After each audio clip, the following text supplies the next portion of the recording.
नमस्कार मित्रांनो, अशोक मामा या मालिकेच्या आजच्या भागात आपण बघणार आहोत. आता फनफेअरची तयारी जोरात सुरू झालेली असते. देसाई पोस्टर लावत असतात तेव्हा तोरणे टेबल सजवत असतात. तितक्यात देशमाने तिथे येतात आणि म्हणतात, तोरणे हे बघा. तितक्यात तोरणे त्यांना विचारतात, 100 चेअरचं काय झालं? त्यावर देशमाने म्हणतात, मी तेच सांगत होतो, हे बघा. त्याला कॉल केला आहे, तो दुपारपर्यंत 100 चेअर आणून देणार आहे. त्यावर ते म्हणतात, हे बघा, आल्यावरती नीट मोजून घ्या. 100 म्हणेल आणि 98 टाकून जाईल. त्यावर देशमाने म्हणतात, हे बघा, तुम्हीच बघा काय ते. त्यावर तोरणे म्हणतात, आता वाद घालू नका. तेव्हा देशमाने म्हणतात, मी सांगितलं ना, मी बघतो काय ते. इकडे सातपुते जनाला म्हणत असतात, काय जना भाऊ, नेहमीप्रमाणे तोच स्टॉल का? त्यावर जना म्हणतो, आपली तर जागासुद्धा फिक्स आहे. आणि तो म्हणतो, काय हौजीची तिकीटं जर विकली गेली ना तर मंडळाकडे तेवढाच पैसा जमा होईल. तेवढ्यात डेकोरेशनच्या खर्चाला थोडा हातभार हो. तितक्यात देसाई तिथे येतात आणि म्हणतात, ते काही म्हणा पण मुलांना फनफेअरमध्ये मजा आलीच पाहिजे. एकदम सक्सेस झाला पाहिजे कार्यक्रम. इकडे ईशान अर्जुनला कॉल करून सांगतो, अर्जुन काका, टोटल 25 ड्रॉइंग्स झाले. त्यावर अर्जुन म्हणतो, क्या बात आहे यार, कमाल आहे.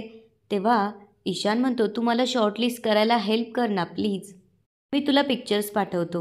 त्यावर अर्जुन म्हणतो, अरे शॉर्टलिस्ट करायची काय गरज आहे, आपण सगळेच ठेवू. त्यावर ईशान म्हणतो, पण काका त्यातले थोडे ॲव्हरेज आहे. त्यावर अर्जुन हसून म्हणतो, अरे आर्ट फॉर्मची हीच खरी गंमत असते. एखाद्याला जर ॲव्हरेज वाटणारी गोष्ट दुसऱ्याला कमाल वाटू शकते. तेव्हा इरा ईशानकडून फोन घेऊन अर्जुनला सांगू लागते, अर्जुन काका, मी सगळ्या म्हणी लिहिल्यात.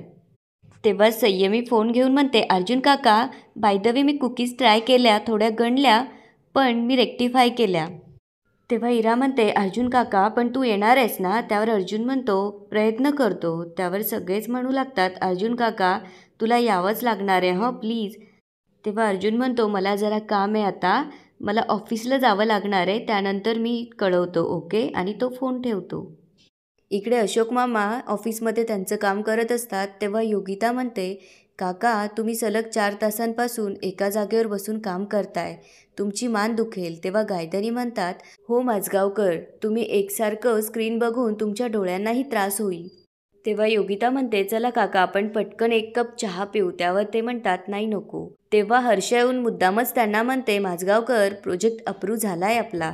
नाही म्हणजे तुमच्या या कामचूपणाची ॲक्टिंगची गरज नाही उरली आता.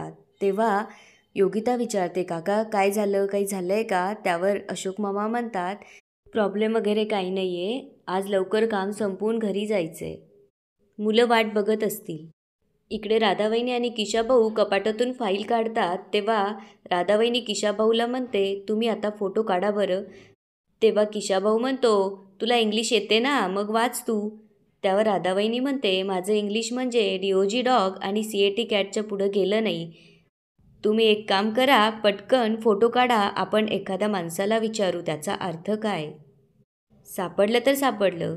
त्यावर किशाभाऊ म्हणतो, जर नाही सापडलं तर?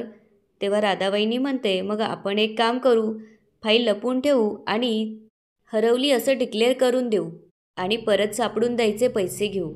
उडला तर कावळा, बुडला तर बेडूक, जा बरं फोटो काढा. तेव्हा किशाभाऊ त्याच्या मोबाईलमध्ये फोटो काढू लागतो आणि राधावहिनीला म्हणतो, मला तर शंका येऊन राहिली, तू खरंच शिक्षिका होती का? त्यावर ती म्हणते, जे काम सांगितलंय तेवढं करा ना, काऊन डोकं लावून राहिले तुम्ही. इकडे भैरवी जेव्हा ऑफिसला येते तेव्हा अनिशचं बोलणं तिला आठवतं. तितक्यात अशोक मामा तिथे येतात आणि तिला विचारतात, भैरवी, तू कामात आहेस का? तेव्हा भैरवीच्या डोळ्यात पाणी असतं. ती घाईघाईत उठते आणि डोळे पुसू लागते. तेव्हा अशोक मामा तिला विचारतात, तू रडती आहेस? तेव्हा भैरवी म्हणते, नाही, रडत नाही आहे, सारखं लॅपटॉपवर काम करून डोळ्यांवर जरा स्ट्रेन आला आहे, बाकी काय नाही. आणि मी काय म्हणते, तुम्ही व्हा ना पुढे बाबा, मी तुम्हाला जॉईन होते, ओके. तेव्हा अशोक मामा विचारतात, अर्जुन येणार आहे का? नाही म्हणजे तेवढंच मुलांना आनंद होईल. तेव्हा भैरवी म्हणते, मी विचारते त्याला. अशोक मामांच्या आता लक्षात आलेलं असतं की भैरवी त्यांच्यापासून काहीतरी लपवते, पण ते तिला काहीच न बोलतात तिथून निघून जातात. अशोक मामा जेव्हा तिथून निघून जातात तेव्हा भैरवीला खूप वाईट वाटलेलं असतं. इकडे राधावहिनी सातपुतेंकडे येऊन त्यांना आवाज देऊ लागते, सातपुते गुरुजी. तेव्हा ते म्हणतात, गुरुजी कोण? तेव्हा ती म्हणते आमच्याकडे गावाले गुरुजी म्हणतात. तेव्हा सातपुते विचारतात काय काम आहे. त्यावर ती म्हणते तुमच्याकडे थोडी मदत मागायला आली होती, करसान का. त्यावर ते म्हणतात तुम्हाला आणि माझी मदत. बरं बरं ठीक आहे, बोला काय मदत हवी होती. पटकन बोला, माझ्याकडे वेळ नाही आहे. तेव्हा ती विचारू लागते हे ॲफिडेव्हिट म्हणजे काय. त्यावर ते सांगतात म्हणजे शपथपूर्व दिलेली गोष्ट. पुढे ती विचारते एक्सायबिट म्हणजे काय. त्यावर ते म्हणतात एक्सायबिट नाही, ते एक्झिबिट आहे. एक्झिबिट म्हणजे डॉक्युमेंट्स. त्यावर पुढे ती विचारते हे काय CONTRA. त्यावर ते म्हणतात कॉन्ट्रॅक्ट. ती म्हणते म्हणजे आपण ते रस्त्यावरचे कॉन्ट्रॅक्ट घेतो. तेव्हा सातपुते डोक्याला हात लावून म्हणतात अरे देवा, ते कॉन्ट्रॅक्ट नाही हो, कॉन्ट्रॅक्ट म्हणजे करार. पुढे ती मॅरेजबद्दल विचारू लागते. तेव्हा सातपुते म्हणतात हे बघा तुम्ही मला सगळं विचारत बसू नका बरं. आणि ते एक डिक्शनरी देऊन म्हणतात हे बघा तुम्ही यात शोधा आणि घरी जा. आता इकडे भैरवी तिच्या विचारांतून बाहेर पडलेली नसते. तेव्हा ती अर्जुनला फोन करून म्हणते मला जरा महत्त्वाचं बोलायचं आहे, बोलू शकतोस. त्यावर अर्जुन मुद्दामच म्हणतो नाही यार माझ्याकडे वेळ नाही, फोन ठेव. आणि तो म्हणतो काय यार विचारतेस का, बोल ना. इथून पुढे जर असं विचारलं ना तर मी फोनमधून येऊन तुला मारेल. तेव्हा भैरवी म्हणते ऐक माझं, खरंच मला महत्त्वाचं बोलायचं आहे. त्यावर अर्जुन विचारतो कंपास, परत काही प्रॉब्लेम तर झाला नाही आहे ना. तेव्हा भैरवी म्हणते ते तू बँगलोरला येण्याबद्दल म्हणाला होतास ना. इकडे संयमी तिचं सामान घेऊन जात असते आणि इराला आवाज देऊन म्हणते इरा चल लवकर, फक्त अर्धा तास उरला आहे. परत आपला जर स्टॉल कोणी कॅप्चर केला तर मला काही बोलू नकोस. तेव्हा इरा पण तिचं सामान घेऊन येते. तेव्हा इरा म्हणते ताई हा बघ कसा डंबोसारखा बसला आहे. तेव्हा ईशान म्हणतो मला असं वाटतंय आपण नको करूयात पार्टिसिपेट, मला नर्वस फील होतं आहे. त्यावर इरा म्हणते ताई काही नाही, काम करायचं नाही म्हणून बसलाय. आता मुलं खाली गेल्यावरती राधावहिनी आणि किशाभाऊ डिक्शनरी आणि दुर्बीण घेऊन एक एक अर्थ शोधू लागतात. आता इकडे सगळेजण फनफेअरसाठी जमा होतात आणि आपापल्या टेबलवरती जाऊन आपापली स्टॉल लावू लागतात. रेयान संयमीला स्टॉल लावण्यासाठी मदत करत असतो. आता इकडे सगळ्या हिशोबाची जबाबदारी तोरणेंकडे असते. तेव्हा जना त्यांना येऊन विचारतो नाडकळबाईंनी 2 स्टॉलचे पैसे भरलेत ना. त्यावर ते म्हणतात हो सकाळीच भरले.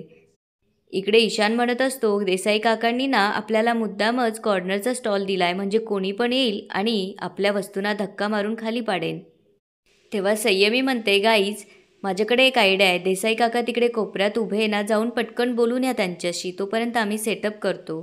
तेव्हा इरा ईशान देसाईंकडे जातात आणि म्हणतात आम्हाला स्टॉल चेंज करून मिळेल. त्यावर ते विचारतात का.